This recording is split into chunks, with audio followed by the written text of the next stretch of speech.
하나님께서 오늘 저에게 주신 말씀 이사야 26장 3절로 4절 말씀인데요. 찾아서 함께 읽어보겠습니다.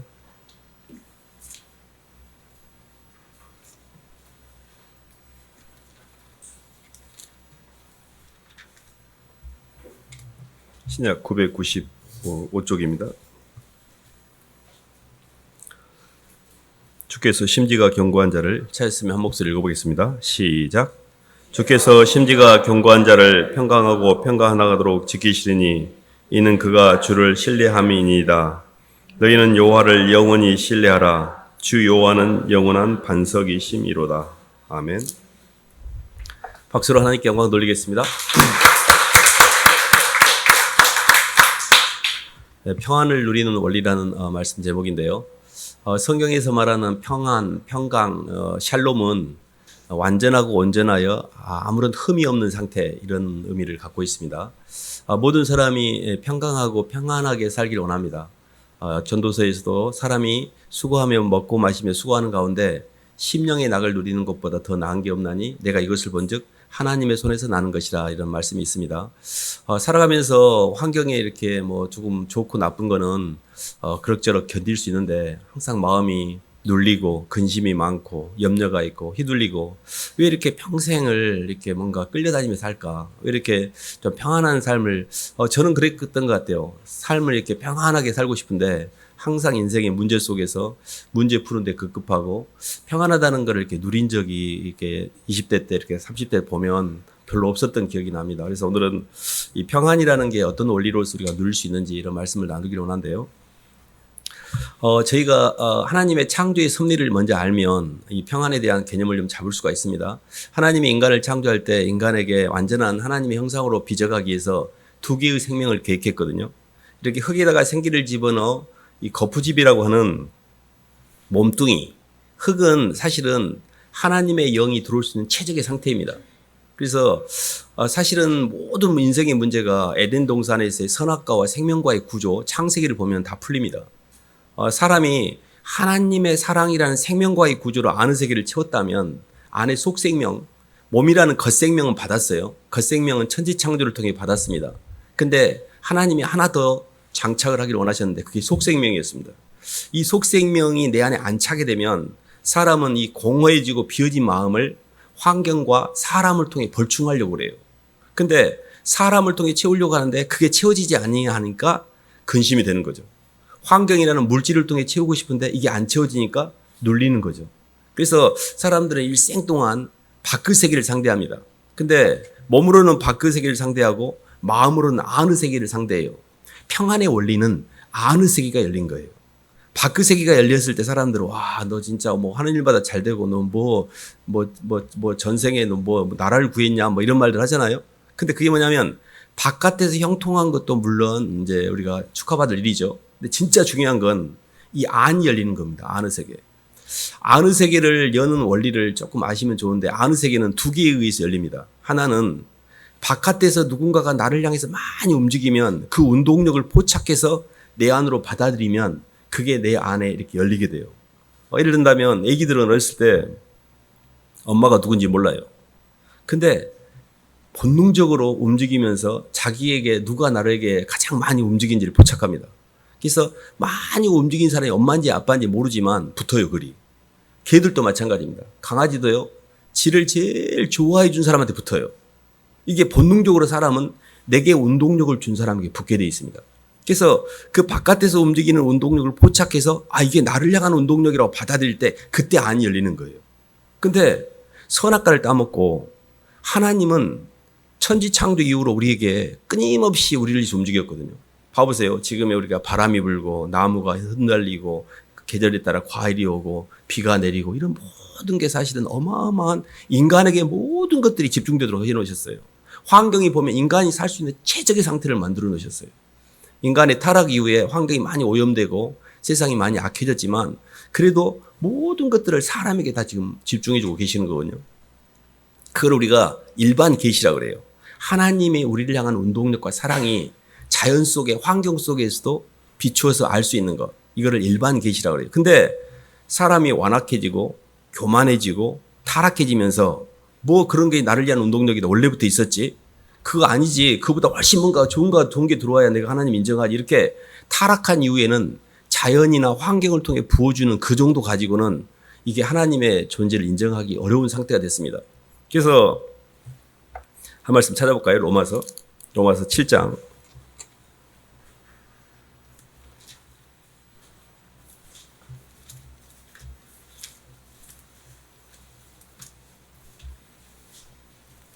(18절로) (25절까지) 한번 읽어보겠습니다. 내 속에 곧 18절입니다. 내 속에 곧 시작. 내 속 곧 내 육신에 선한 것이 거하지 아니하는 줄을 아노니 원함은 내게 있으나 선을 행하는 것은 없노라. 내가 원하는 바 선은 행하지 아니하고 도리어 원하지 아니하는 바 악을 행하는도다. 만일 내가 원하지 아니하는 그것을 하면 이를 행하는 자는 내가 아니요 내 속에 거하는 죄니라. 그러므로 내가 한 법을 깨달았노니 곧 선을 행하기 원하는 나에게 악이 함께 있는 것이로다. 내 속사람으로는 하나님의 법을 즐거워하되 내 지체 속에 한 다른 법이 내 마음의 법과 싸워 내 지체 속에 있는 죄의 법으로 나를 사로잡는 것을 보는도다. 오호라 나는 공고한 사람이로다. 이 사망의 몸에서 누가 나를 건져내랴. 우리 주 예수 그리스도로 말미암아 하나님께 감사하리로다. 그런즉 내 자신이 마음으로는 하나님의 법을 육신으로는 죄의 법을 섬기노라. 아멘. 예수님이 우리 속에 이렇게 들어오기 전에 이미 우리 안에 들어와 있는 기본적인 세팅값, 디폴트 값은 세상형 마귀가 이미 들어와 있습니다. 그래서 우리 안에 죄라는 개념을 우리가 잘 이해를 해야 되는데요. 뭐 행위적으로 뭐를 잘못하고 이런 것도 물론 죄지만 하나님의 사랑을 느끼지 못하는 상태, 하나님의 임재가 없는 상태를 우리가 죄라고 그러거든요. 그러면 예수님의 영이 내 마음에 이렇게 들어왔잖아요.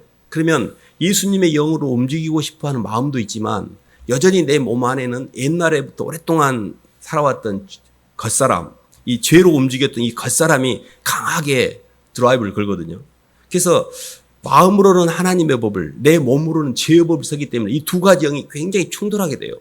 그래서 우리가 하나님이 우리에게 두 개의 생명을 장착을 원했는데 하나는 겉생명이었던 몸뚱이고요. 또 하나는 예수 그리스도로 말미암는 생명과라는 안에 속생명이었습니다. 속사람이었어요. 예수님의 사랑이 내게 안에 들어와야 이 속생명이 내 자신을 통치를 해야만 평안해져요. 이게 평강의 원리예요. 평강은 하나님께 평강이 있지 우리는 평강이 없어요. 왜 평강이 없냐면 우리는 선악과 덩어리거든요. 선악과 덩어리가 뭐예요? 왜 이렇게 사랑이 안 느껴지는지 제가 설명을 해볼게요. 환경에서 좋은 게 들어와. 그러면 좋아해. 환경에서 안 좋아. 힘들어. 그럼 싫어해. 불안해. 두려워. 이게 내 인생의 죄의 몸인 선악과는 좋고 나쁜 걸 갈라쳐요. 이렇게. 그걸 분열이라고 그래요. 그러니까 내게 전달될 때는 쌤이야. 좋은 것도 있었지만 힘든 것도 있으니까 더하기 빼기 하면 제로 베이스가 되는 거예요. 근데 잘 봐보세요.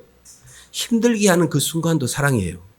내가 힘든 그 고통과 염려와 근심도 왜 사랑이냐면 하나님 편에서는 내 속에 있는 쓰레기와 잘못된 영을 고쳐서 하나님의 영으로 우리를 변해 가시고 하나님 형상으로 빚어가기 위해서 걔를 정리하기 때문에 하나님이 징계의 사랑, 시련의 사랑을 통해 우리 환경에 징계와 시련을 허락하셔요. 하나님의 말씀의 관점에서 보면 힘든 것도 사랑이지만 내 육의 관점만 놓고 보면 하나님 원망해. 저는 하나님 엄청 원망했습니다. 하나님 원망하거나 하나님 나한테 왜 이러시냐 원망. 아니면 내 자신의 연약함으로 한 연민. 그리고 병든 의지를 통해서 맨 휘둘리고 끌려다니고. 그리고 항상 하나님은 너무 멀리 있어요. 안 느껴져. 그래서 굉장히 이렇게 힘들었던 기억이 나요. 저희가 이렇게 영적으로 평강을 찾아가는 원리가 점점 예수님의 사랑을 내 안에 깊이 받아들인 겁니다. 근데 그 깊이 받아들이는 첫 번째 원리가 뭐냐면 바깥에서 움직이는 움직임을 포착하여 이것도 사랑이구나라고 그 환경을 저항하지 말고 통과시키셔야 돼요. 내게 굉장히 힘든 환경이 있잖아요. 그거를 잘 통과를 시키셔야 돼요. 그것에서 저는 엄청 저항을 했습니다. 그리고 하나님을 원망을 엄청 했어요. 왜 나한테 이러시냐고. 내가 어떻게 살았는데 하나님 나한테 이럴 수 있냐고. 그게 얼마나 제 오만 방자함과 교만함의 극치인지를 제가 몰랐습니다. 하나님을 제가 넘어서면 안 돼요. 하나님의 모든 주권은 사랑이에요. 하나님의 절대 사랑에 대한 확신. 오늘 나를 데려가신다는들 하나님은 사랑이셔요. 그 하나님에 대한 절대 사랑을 내가 확실하게 할 때 그때 우리가 심지가 견고하게 돼요. 그러니까 제가 이렇게 말씀드리는 것 중에 대적을 하고 환경을 못 받아들이는 이유는 아직 내가 선악이 작동하고 있기 때문에 그래요. 근데 내가 대적하고 있구나. 근데 가만히 있어봐. 하나님이 자기 아들을 아끼지 않냐고, 자기 아들을 아끼지 않냐고 우리 모든 사람을 위해 내어주시니까 어찌 그 아들과 함께 모든 걸 우리에게 은사로 주지 않겠느냐고 그랬잖아요. 아들까지 다 내준 마당에, 지금 네 마당에 무엇이 지금 내가 지금 아쉬워서 다시 회수시켜가지고 내게 안 좋은 걸 주겠어요. 하나님은요, 이미 아들을 주었을 때 내 모든 걸 준 거예요. 근데 내가 왜 자꾸 주님의 사랑에서 대적을 하고 있지? 내 속에 있는 죄의 법이 저항을 하고 있는 거예요. 그래서 주님, 모든 만물이 주에게서 나와서 주로 말미암고 주에게로 돌아가기 때문에 이 피조물은 통과만 시킬 뿐입니다라고 통과를 시키세요. 그래서 굉장히 힘듭니다, 그게. 근데 이런 말씀의 원리를 알면 통과해야 산다. 통과시켜야 산다. 그래서 받아들이셔야 돼요. 첫 번째 제일 힘든 이유가 안 받아들이기 때문에 힘든 거예요. 주님이 나를 향해서 움직인 거를 자꾸 하나님 나한테 왜 이러시냐고 애문소리를 해야 되기 때문에 주님은 나를 위해서 움직였고 나한테 전달할 때 배달사고가 난 거예요. 나는 힘들게 느껴지는 거예요. 이 지점이 연결이 안 되기 때문에 주님은 아무리 바깥에서 움직여도 그게 나하고 이렇게 맞출 수 있는, 매치될 수 있는 언어가 없는 거예요. 주파수 채널이 안 맞고 있는 거예요. 그래서 그 주파수 채널을 맡기는 거를 주님의 주권을 인정한다 그래요. 하나님, 제게 있어 주님은 사랑이십니다. 제가 뭔가 이해가 안 되지만 이것도 필요하셔서 주셨잖아요. 다 사랑이에요. 내가 이해가 안 될 뿐이야. 내가 조금 힘들 뿐이야. 근데 그 힘듦이 나를 주님의 형상으로 빚어가는데 꼭 필요해서 그러셨구나. 그래서 제가 그 뒤로는 이제 바깥하고 상대하지 않고 내 안에 예수님을 사랑하지 않고 정욕, 육신의 정욕, 안목의 정욕, 이 세 개의 자랑으로 꽉 차 있는 저를 보기 시작했습니다. 하나님이 창조하시지 않은 것 중에 모든 걸 창조했는데 창조하지 않은 게 정욕입니다. 정욕은 마귀가 우리 속에 들어와서 만들어낸 허상의 세계예요. 욕망. 정욕이 뭐냐면 내 욕망대로 환경을 컨트롤해서 내 욕망을 채우는 수단으로 환경을 이렇게 처리하는 거예요. 환경을 컨트롤하는 거예요. 조정하는 거예요. 그게 정욕입니다.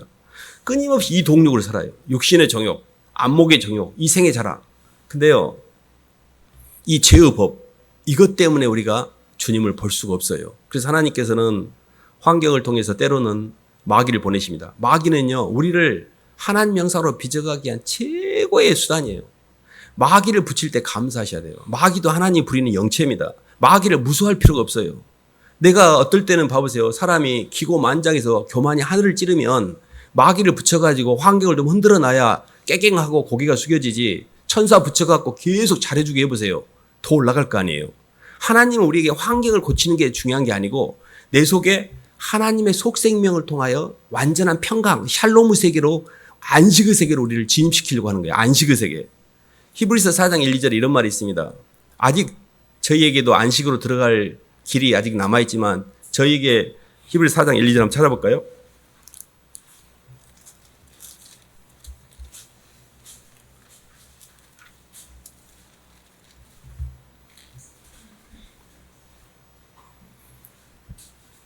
신약 356쪽입니다. 그러므로 우리는 시작. 그러므로 우리는 두려워할지니 그 안식에 들어갈 약속이 남아 있을지라도 너희 중에는 혹 이르지 못할 자가 있을까 함이라. 그들과 같이 우리도 복음 전함을 받은 자이나 들은 바 그 말씀이 그들에게 유익하지 못한 것은 듣는 자가 믿음과 결부시키지 아니함이라. 아멘. 안식에 못 들어갈까 두려워하라 그랬잖아요. 그 안식에 들어간다는 게 평강해지는 겁니다. 안식이라는 게 뭐냐면 내 안주인, 내 속사람을 만난 거예요. 사람은 영을 담는 그릇이기 때문에 나를 통치할 수 있는 내 주체를 선택할 수 있는 힘이 있어요. 마귀도 선택할 수가 있고 주님도 선택할 수 있습니다. 내 상부 구조를 선택할 수가 있어요. 그래서 주님이 나 안에 온전히 들어와야 주님과 내가 결부가 되어야 이게 안식의 세계예요. 주님이 이렇게 하시잖아요. 나는 양의 문이라 나를 통하여 들어온 자는 꼴을 얻고 모든 것으로부터 평안이 되리라. 안식을 얻으리라 그랬잖아요. 그러니까 양의 문인 예수님을 통과하여 예수님과의 연합을 통하여 아는 세계가 열린 사람은 이미 샬롬의 세계가 열린 겁니다. 근데 이 지점이 왜 이렇게 사람들이 못 누리냐면 믿음과 결부시키지 않더라. 똑같이 복음을 들었는데 안 믿는 거예요. 불신이 가장 치명적인, 가장 마귀가 쓰는 괴계 중에 하나입니다. 불신이 모든 걸 무효화시키는 거예요. 주님은 엄마가 나를 늘 사랑한다는데 엄마 웃기고 자빠졌네 이러면 아기가 엄마의 사랑이 전달됩니까? 주님이 나를 사랑한다고 그러셨잖아요. 근데 저는 주님의 사랑을 저도 많이 들었습니다. 예수님이 나를 사랑한다. 교회 들어오면서부터 들었습니다. 근데 전달되기까지는요, 실로 많은 시간이 흘렀던 것 같아요. 근데 제가 어떻게 주님의 사랑을 좀 받아들였는지 항상 말씀을 드리는데요. 그렇게 접근해 보면 좋습니다. 이 땅에서 나를 위해서 제일 많이 움직이는 존재가 나한테 들어온다고 했잖아요. 보통은 어머니를 품고 있어요. 엄마를. 그리고 아내나 남편을 품고 있고. 나를 위해서 많이 움직였으니까. 근데 주님이 움직인 걸 제가 생각해 봤어요. 근데 내가 이 땅에 태어나기 전부터, 그리고 태어난 이후, 그리고 내가 죽은 다음까지 나를 위해서 움직이고 계셔요. 그분은. 그것을 사랑의 길이라고 그래요. 길이면에서 예수님을 따라갈 사람이 없어. 어떤 인간도 내가 태어나기 전부터 나를 사랑했고 내가 죽은 다음까지 나를 사랑하는 사람은 이 땅에 아무도 없어요. 그리고 깊이 나 같은 죄인을 위해서, 사람이요 다들 예쁘고 똑똑하고 잘나니까 예뻐하죠. 막 뭐 무능하고 막 게으르고 막 부족하면요 다 싫어해요. 나같이 이렇게 썩어 빠진 죄인을 위해서 주님이 나를 사랑하셨어요. 죄인을 사랑하는 것이 깊이예요. 나 같은 사람, 근데 우리는요, 사람은 그러잖아요. 그렇게 좋다가도 좀 입맛에 안 맞으면 언제 그러냐지 상처받고 상처를 주고 싫어하잖아요. 예수님은 끝까지 나를 사랑하셨어요. 나 같은 죄인을. 주님께서 이 땅에서 세상을 떠날 때가 되신 걸 가지고 이 땅에는 자기 사람들 사랑하시되 끝까지 사랑하시라 했잖아요. 주님은 나 같은 죄인을 사랑하셨다는 것에서 저는 제가 정말 기가 막혔습니다. 그러니까 보통 우리가 사람들 그러잖아요. 뭐 성실하고 똑똑하고 예쁘고 잘생겼으면 다 사랑하죠. 좋아하죠. 근데 죄인을, 말도 안 되는 죄인을, 그게 주님의 사랑의 깊이예요. 그리고 그 죄인을 이 땅에서뿐만이 아니라 하늘나라까지 올려놓으셨어요. 하늘나라에 하나님의 영광의 면류관으로 우리와 종기와 영광의 면류관으로 우리를 입혀주시기 위해서, 이게 하나님의 사랑의 높이입니다. 하늘까지 책임지셨잖아요. 땅에서 이 생뿐만 아니라 금생뿐만 아니라 내생까지. 이런 사랑이 어디가 있어요? 저는요 정말 자신 있게 이야기할 수 있습니다. 진짜 이 땅에서 나를 사랑하신 분은 예수님 한 분밖에 없어요. 나머지는 그냥 조건적으로 환경에 따라서 나를 위해서 이렇게 존재하시는 분들이죠. 그래서 예수님의 사랑을 대신할 수 있는 피조물이 없어요. 그래서 가장 깊은 사랑이 우리 마음 가운데 가장 깊이 들어옵니다. 사람의 사랑이요, 깊이 들어온 만큼 그 영이 깊이 들어와요. 근데 우리가 바깥에서 막 움직여도 절대 사람이 잘 마음을 살펴보세요. 내 마음 속에 들어와 있는 사람이 몇 명이나 되는지. 사람의 마음 속에 사람이 들어오는 것도 별로 안 됩니다. 근데 사람의 마음 속에 사람에 들어가는 것도 꽤 깊이 들어가는 거예요. 근데 대부분 사람을 머리로만 만납니다. 마음으로 만나면 내가 그 사람에게 상한 감정을 갖기 때문에, 휘둘리기 때문에 머리로 만나요. 근데 이 습관이 예수님을 만날 때도 머리로 만나요. 돈 좀 되겠는데? 교회 다니면 좀 쓸만하고 뭔가 도움이 될 것 같아. 기도하면 복도 받고 나쁠 것 없을 것 같아. 그리고 뭔가 내가 잘 될 때 좀 힘들 때 기도하면 위로도 받고, 다 이런 정도로 다녀요. 진심으로 내 주 예수 그리스도를 내 가슴 속으로 받은 사람이 별로 없어요. 이게 마음으로 예수님을 만나야 되는데 다 머리로 만나고 있어요. 근데 그래서 안식이 안 일어나는 거예요. 평강은 완전한 연합을 의미해요. 예수 그리스도와의 완전한 연합, 그분의 사랑에 대한 절대 믿음. 주님이 너무 확실하게 나를 사랑했기 때문에, 그 사랑이 나를 차고도 넘치기 때문에 휘둘리거나 결핍감이나 이런 게 전혀 없는 상태가 평강이에요. 그러니까 모든 평강을 누리는 원리의 핵심은 예수님과의 연합이 있어요. 그래서 봐보세요. 나는 포도나무요, 너희는 가지니. 저가 내 안에, 내가 저 안에 있으면 이 사람은 과실을 많이 맺나니 너희가 나를 떠나서는 아무것도 할 수 없다 그랬잖아요. 포도나무가 가지가 포도나무에 붙어 있어요. 포도나무가 예수님이에요. 근데 가지가 딱딱 떨어져가지고 땅에 떨어지면요, 말라가지고 사람들이 그걸 갖다가 불에다가 소실기로 쓰게 해서 갖다 불에 던지느냐고 했잖아요. 주님한테 붙어 있을 때 생명의 근원인 예수 그리스도의 사랑과 은혜 때문에 우리 영혼이 점점 성장하는 겁니다. 그래서 풍성한 포도라는 열매를 맺는 거예요. 그래서 어떻게 하면 그럼 영이 성장하는가를 이렇게 접근해 보면, 뿌리하고 이렇게 뿌리로부터 양분을 흡수하잖아요. 그럼 포도나무에 가지가 딱 붙어 있는 게 뭐냐면 예수님의 살을 먹고 예수님의 피를 마시는 거예요. 그게 예수님의 살이 뭐냐면 주님이 말씀을 통해 계속 그분이 나를 사랑했다는 것을 말씀으로 받아들인 거예요. 주권을 인정하고. 그리고 예수님의 피를 마신다는 것은 그분이 날마다 지금도 나를 위해 십자가에 죽고 계세요. 날마다 나를 살리려고 지금도 나를 위해서 주님 우편에서 기도하고 계시고 주님이 나를 어떻게든 하나님 나라로 데리고 가기 위해서 엄청난 대가를 지금도 치르고 계세요. 예수님의 피는 그분의 은혜예요. 예수님의 살은 그분의 사랑의 말씀이에요. 말씀을 듣고 기도를 통해서 주님의 은혜를 내 속에 계속 받아들여야 돼요. 그리고 계속 사랑이 들어오니까 내 안에 증오. 저도 세상에 대해서 엄청 증오하고 막 대학교 다닐 때 맨 데모만 하고 저는 세상에 대해서 정말 불공평했기 때문에 엄청 막 싸우고 그랬습니다. 제 안에 증오가 있었어요. 분노가. 불공평에 대한 분노가 있었습니다.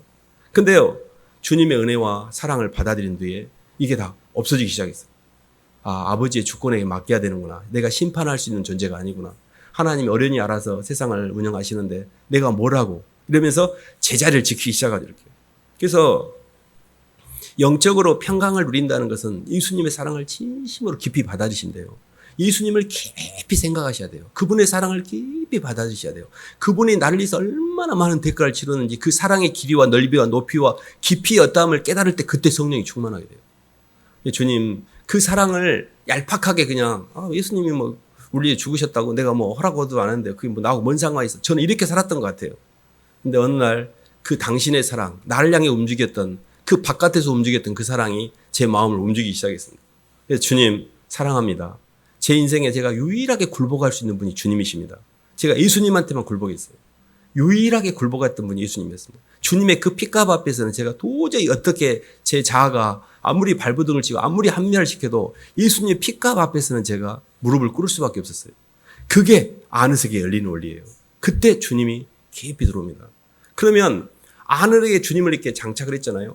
그러면 상이 깊어진 원리가 또 하나 있는데 바깥에 있는 상대를 향해서 많이 움직일수록 또 그 상이 들어옵니다. 엄마가 똑같은 애들이 있어도요. 조금 부족한 애가 있어.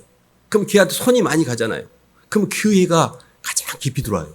왜냐하면 내가 많이 움직였으니까. 사업을 해도요. 초창기부터 너무 고생하면서 막 일군 사업 있잖아요.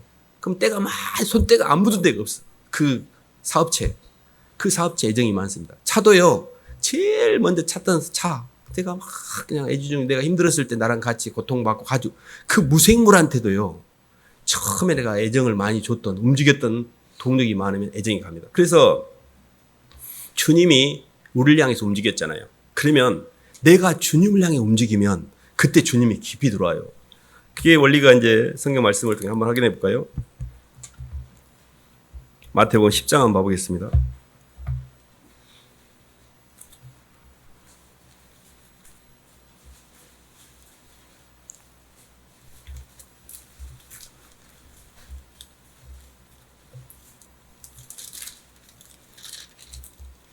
(28절로) (29절입니다)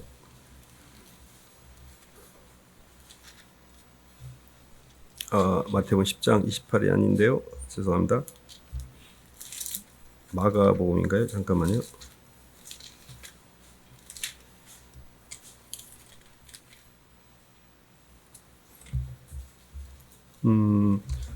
제가 말씀을 잘못 찾는데 내용이 이런 겁니다. 자기 예수님 때문에 자기 전토와 처자와 형제와 및 자기 목숨까지 버린 자는 금생에 있어서 100배로 모든 것을 돌려받지 돌려받거니와 내 생을 유업으로 돌려받을지 못할 자가 없다. 이런 내용입니다. 제가 말씀을 잘못 적어놨네요. 근데 그게 뭐냐면 예수님 때문에 전토가 뭐냐면 물질입니다. 전토나 내가 갖고 있는 가산, 그리고 주님 때문에 내 자신을 포함한 내 처자나 주님께서 이렇게 말씀하셨잖아요. 물론 내게 오는 자가 자기 부모와 처자와 자기 형제와 자기 목숨까지도 미워하지 않으면 능히 내 제자가 되지 못한다. 사람이 주님 때문에 주님의 상이 깊이 들어오는 원리는 주님보다 사랑했던 것을 내 안에서 처리하는 거예요. 근데 그게 뭐냐면 물질과 사람입니다. 물질 고개와 돈 고개와 사랑 고개를 넘는데 내 안에 왜 이렇게 예수님의 영이 확실히 안 들어오냐면 돈을 잡고 있기 때문에 그래요. 물질이라는 건 세상의 영, 마귀의 영이에요. 그다음에 얘는 비인격적이니까. 사람의 영은 사람을 품고 있는 거예요. 자식을 품고 있거나 누군가를 품고 있는 거예요. 근데 돈과 사람을 품고 있으면 주님이 들어올 수 있는 공간이 없어요. 그래서 주님을 사랑해서 주님 때문에 물질과 사람을 버리는 선택이 밖을 향해서 내 자신이 움직이는 걸 우리가 십자가라고 그래요. 그래서 예수님을 사랑하는 것과 예수님이 가신 길 십자가를 지고 주님을 따라갈 때 그때 완전히 평강이 와요. 그래서 제가 왜 이 말씀을 드리냐면 내가 없으면 문제가 없습니다. 왜 이렇게 인생이 힘드냐면 내가 살아있기 때문에 그래요. 내 겉사람이. 근데 이 겉사람이 연단을 통하여 죽음을 통과한 다음에는 죽음과 고난을 통과한 다음에는 이 자아가 겉사람이 파쇄가 됐기 때문에 힘들 게 없어요. 근데 내가 이렇게 막 불안하고 두렵냐면 손해볼까 봐, 판단받을까 봐, 겉사람이 살아있다는 증거예요. 돈 때문에 손해볼까 봐, 사람들에게 인정받지 못할까 봐, 내 자존심이 상할까 봐, 내 사회적인 이미지가 실추될까 봐. 이게 다 뭐예요? 겉사람이 지금 자기 이미지 관리를 하고 있는 거잖아요. 근데 나는 이미 예수님 때문에 그 모든 걸 십자가에 못 박았거든. 죽음을 통과하고 고난을 통과한 사람은 이 땅에서 힘들 게 없어요. 그래서 여호와는 나의 목자시니 내가 부족함이 없으리로다. 그가 나를 푸른 초장에 누이시며 실 많은 물가로 인도하신다는 것은 여호와는 나의 목자 되신 주님 때문에 나는 이제 구조가 맞았다는 이야기는 내 안에 주님보다 사랑했던 걸 처리했다는 뜻이에요. 그러니까 평강한 거예요. 주는 그리스도시요 살아계신 하나님의 아들이라는 베드로의 고백처럼 주님을 내 구조 삼아 주님보다 사랑했던 것을 처리해야 하는 과정이 바깥에서 내가 주님을 향해서 움직일 때 지는 십자가예요. 그러니까 봐보세요. 바깥에서 움직이는 포착해서 받아들일 때 주님이 들어온다겠죠. 그리고 내가 내 안의 세계를 정리하는 또 하나가 바깥을 향해 움직이는데 주님보다 사랑했던 걸 버리는 움직임이에요. 물질을 주님보다 버리고 자식도 버리고. 이게 저는 처음에 예수님 믿고 성경이 잘못 쓰여진 거 아닌가? 가정을 하나 되게 하고 자식을 위해서 살아야 되고 남편을 정말 잘 이렇게 해야 될 것 같은데 왜 성경은. 근데 제가 나중에 알게 됐어요. 아, 그게 하나님보다 기준이 하나님보다 더 사랑하게 될 때 문제가 되는구나. 하나님보다 더 사랑하는 사람은 우상입니다. 상이 들어오는데 도로 빠져나가고 상처를 주니까 우상이에요. 그리고 하나님보다 더 사랑하는 물질은 얘는 인격이 아니기 때문에 허상이에요. 아무리 돈으로 내 안을 채워도 내 안이 채워지지 않습니다. 그래서 사람이 허상과 우상 속에 살고 있는 우리에게 하나님이 실상이신 예수 그리스도를 집어넣어주기 위해서 불갑을 그것들은 빼야 돼요. 이게 신앙생활이 어렵게 느껴지는 이유예요. 우리를 천국으로 데리고 갈 때 신부 화장을 시키는데 기존에 입고 있던 떼꾸장물 나는 찍찍 나는 죄인의 옷, 그 모든 그 쓰레기에 더러운 옷들을 주님이 다 벗기셔요. 이 벗기는 과정이 육의 눈으로 볼 때는 아 힘들다. 뭐 교회 다니는데 뭐 복 받고 잘 되려고 교회 다니는데 뭘 저런 걸 막 하라건데 저는 그렇게 생각했어요. 영적인 세계가 이해가 안 되니까. 그래서 이제 이런 부분들을 조금 이해하면 아 평강을 누리는 원리가 뭔다라는 걸 좀 제가 말씀드리려고 하는데요. 저희가 이렇게 살아가는 그 여정 내내 그 핵심은 뭐냐면 창조를 완성해가는 여정입니다. 저희 창조를 완성해가는 여정의 방법은 뭐냐면 사랑을 채우는 게임이에요. 그래서 아는 세계에 먼저 예수님의 사랑을 채우고 바깥으로 사람의 사랑을 채워야 됩니다. 쉽게 얘기하면 사랑을 받고 사랑을 누리고 사랑을 표현해야 돼요. 여기까지 가야 창조가 완성이 돼요. 사랑을 받는 게 그 사랑의 온전한 사랑을 받으셔야 돼요. 온전치 않는 사랑은 다시 빠져나가는 사랑은 온전치 않는 사랑이라고 그래요. 온전한 사랑이 뭐냐면 예수님의 사랑이에요. 예수님만 우리를 영원히 사랑하시니까. 그 온전한 사랑이 예수님의 사랑을 받고 그 사랑을 누린다는 게 주님의 사랑 때문에 죄사함의 자유를 통해서 이 땅에 묶인 것들이 다 풀려요. 그래서 회개가 일어나기 시작해요. 예수님의 사랑이 들어오면 내 자신을 용서하게 돼. 그리고 모든 시간과 공간에 묶여있던 게 풀리기 시작해요. 주님과 내와의 관계가 해결돼요. 이거를 회개라 그래요. 그러면 나한테 힘들게 했던 다른 사람들을 다 용서하게 돼요. 이렇게 사람의 문제가 풀려요. 그것을 누린다 그래요. 주님의 사랑을 받고 누리고 그리고 표현해야 돼요. 이 표현하는 게 뭐냐면 주님을 위해 남은 고난을 내 육체에 채우는 거예요. 주님 때문에 십자가를 지고 주님 가신 길을 따라가는 거예요. 근데 이게 완벽하게 지정의가 그때 완성이 됩니다. 지는 주님을 만났어요. 정은 주님의 사랑으로 안을 정리했어. 의는 영혼들 향해 헌신하고 사는 거예요. 이렇게 가야 평강이 우리를 온전히 통치합니다. 근데 왜 이렇게 안 되냐? 지정의 중에 어느 것 하나가 제대로 길을 못 가고 있기 때문에 일단 지부터 헷갈려요. 생각부터. 계속 세상으로 드라이브를 거는 거예요. 땅으로. 방향도 못 잡고 있는 거야. 이게 제일 지금 상태가 안 좋은 거예요. 방향을 알겠어. 아, 하나님 말씀 방향, 사랑의 방향, 하나님 말씀 교회 방향, 하늘 방향으로 가야지. 근데 이 안이 아직 정리가 안 됐어. 내 안에는 여전히 세상의 정욕이 차 있고 예수의 영보다는 세상의 영, 사람의 영이 가득 차 있고 이것들이 아직 정리가 안 돼. 그분은 끊임없이 주님한테 고백과 시인을 통해 회개를 많이 하셔야 돼요. 하나님 죄송해요. 이렇게밖에 못 살아서 제가 항상 주님을 적당하니 화장실 가기 전과 갔다 오는 거가 다르다고 그렇게 다급할 때는 주님 찾고 조금만 빼놔면 언제 그랬는지 싹 안면을 바꾸고 수도 없이 주님을 외면하면서 제가 주님을 떠났는데도 주님은 저를 끝까지 기다리고 계시고 저는 그랬던 것 같아요. 끝까지 저를 참고 기다리시는 그 주님. 항상 제가 주님을 빈자리에 이렇게 애롭게 놔두고 바람만 맞췄는데 어느 날 내가 주님한테 고만 그러게 하겠다고 마음을 먹었습니다. 주님과 동행해야겠다. 주님을 내가 마음 가운데 모시고 살겠습니다라고 제가 고백을 했던 기억이 납니다. 그래서 마음이 안이 안 열린 사람들은 꼭 기도를 많이 하셔야 돼요. 기도가 이렇게 소리내서 기도도 하고 물론 좋습니다. 그렇게 하는 게 좋아요. 근데 평상시에 주님과 많이 대화를 하라는 뜻입니다. 걸어갈 때도 주님하고 대화하고 기도를 많이 하면 영이 열립니다. 그리고 마음이 부드러워져요. 마음이 굉장히 강팍이란 말 있잖아요. 강팍. 마음이 굉장히 딱딱해. 그래갖고 누군가가 조금만 건들면은 가시처럼 이렇게 막 쑤시려고 그래. 이거는 내가 많이 딱딱해졌다는 이야기예요. 근데 그거는 고백을 많이 하시고 회개를 많이 하시면 마음이 부드러워집니다. 성령이 들어올수록 마음이 부드러워져요. 그리고 눈물이 납니다. 회개의 눈물이 굉장히 중요해요. 눈물이 없는 거는 영이 안 바뀌는 거예요. 눈물이 날 때 영이 바뀌고 있는 현상이에요. 그렇기 때문에 주님의 사랑을 많이 받아들이고 주님에게 입술로 많이 고백하고 입술로 많이 고백하다 보면 어느 순간에 마음이 울컥할 때가 와요. 그거는 내가 주님과 연결이 된 거예요. 그때 기도를 조금 많이 하시면 됩니다. 그리고 삶의 자리에서는 끊임없이 옆에 사람들을 잘 되게 해야 돼요.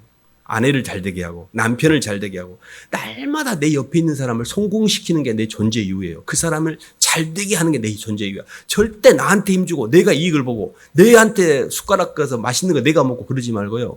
다른 사람을 위해서 움직이셔야 돼요. 다른 사람을 위해서 움직일수록 점점 내 자아가 편안해져요. 그리고 그런 것들에 안 끌려.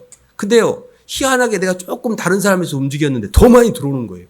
그러니까 결국은 둘 다 채워지는 거예요. 그래서 삶의 자리에서 자기 부인이라는 게 십자가를 진다는 게 좀 부담스럽잖아. 힘들고. 그게 아니에요. 네.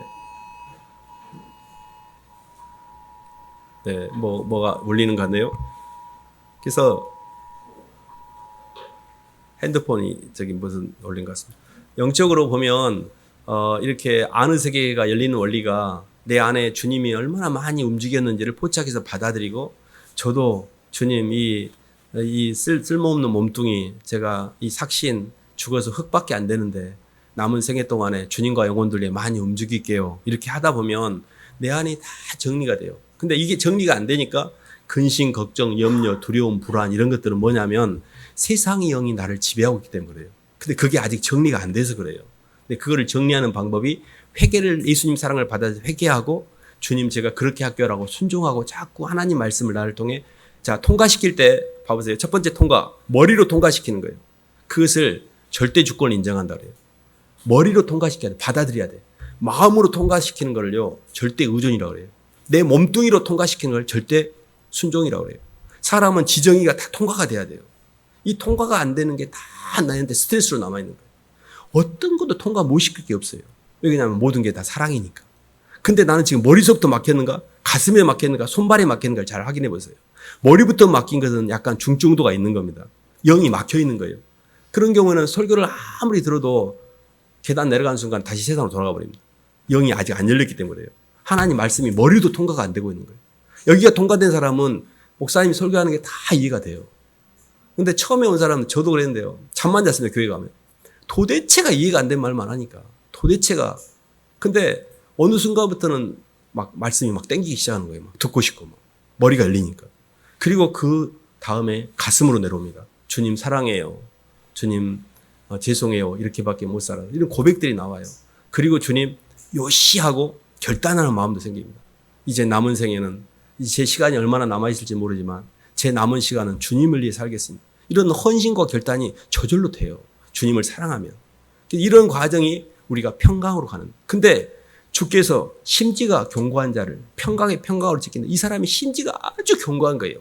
절대 예수님을 놓치지 않고 절대 예수님을 사랑하고 절대 예수님이 가신 길을 따라가는 사람이 심지가 견고한 거예요. 근데 교회 다닐 때 잘 다닌 것 같아. 조금 풍랑이 치고 풍파가 치고 어려운 일이 생기니까 하나님을 원망하고 떠난 사람이 굉장히 부직이 있습니다. 이런 경우가 마음의 심지가 아주 약한 거죠. 그래서 주님이 저희를 이렇게 주께서 심지가 견고한 자를 평강의 평강으로 지키려고 하신 이유는 그가 주님을 전적으로 의뢰함으로 그런다 했잖아요. 진심으로 주님을 신뢰하셔야 됩니다. 무슨 일이 있어도 주님은 놓치면 안 돼요. 욥이 그 많은 고난 가운데서도 하나님께서 이렇게 하셨잖아요. 생명은 건들지 마라. 그게 뭐냐면 예수님을 사랑하는 마음이에요. 아무리 풍파가 오고 내 환경이 완전히 진흙일 것 같아도 예수님을 사랑하는 마음을 가지면 그것 통해 다 하나님께서 완성시켜 주십니다. 모든 고난 가운데서 예수님을 사랑하는 마음, 예수님이 나를 사랑했던 마음을 놓치면 안 돼요. 그게 천국이니까. 그 천국 때문에 모든 마귀의 시련을 다 이겨내게 해놓으셨어요. 그래서 저는 이렇게 샬롬이라는 단어를 굉장히 좋아합니다. 평강, 막 먹고 사는 거 다 새끼 밥 먹고 다 고만고만하지. 밖의 세계가 얼마나 화려한다 한들 부자로 사는 것 자체가 더 죄만 짓는 것이고 얼마나 그게 부러울 게 아닙니다. 근데 예수님을 사랑하고 너무 평안하고 영혼들 위해 사는 사람이 가장 부럽고 그렇게 살고 싶은 게 소망이잖아요. 그래서 그것은 아는 세계와 관련이 있습니다. 그래서 진심으로 주님의 사랑을 깊이 받아들이고 주님과 잘 연합을 하시고 주님의 사랑을 잘 표현하며 사시기를 주님 이름으로 축원합니다. 하나님 아버지 감사를 드립니다. 아직도 땅에서 주님의 사랑이 온전히 저희 안에 흡수가 안 돼서 아직도 두렵고 눌리고 걱정하고 염려하고 환경이 조금만 삐떡거릴 때마다 항상 불안해하고 억울해하고 그렇습니다. 주님은 그 환경도 주관하고 계시고 그 환경도 내가 너를 위해서 예비하는 환경이다. 내가 너를 사랑해서 주는 환경이다. 걱정하지 마라. 염려하지 말라. 두려워하지 말라. 하고 말씀하시지만 믿음이 없고 주님의 말씀을 믿지 못하는 저희는 자꾸 환경에 따라 휘둘리고 살고 있습니다. 주님, 저희가 주님을 더 인격적으로 만나게 도와주시고 주님의 사랑에 대한 절대 확신 가운데 어떤 환경에도 휘둘리지 않고 오히려 환경을 고치고 환경에 주님의 동력을 투입하는 그런 전사 목회를 감당하는 성도들 될 수 있도록 인도하여 주시옵소서. 예수님 이름으로 기도드립니다.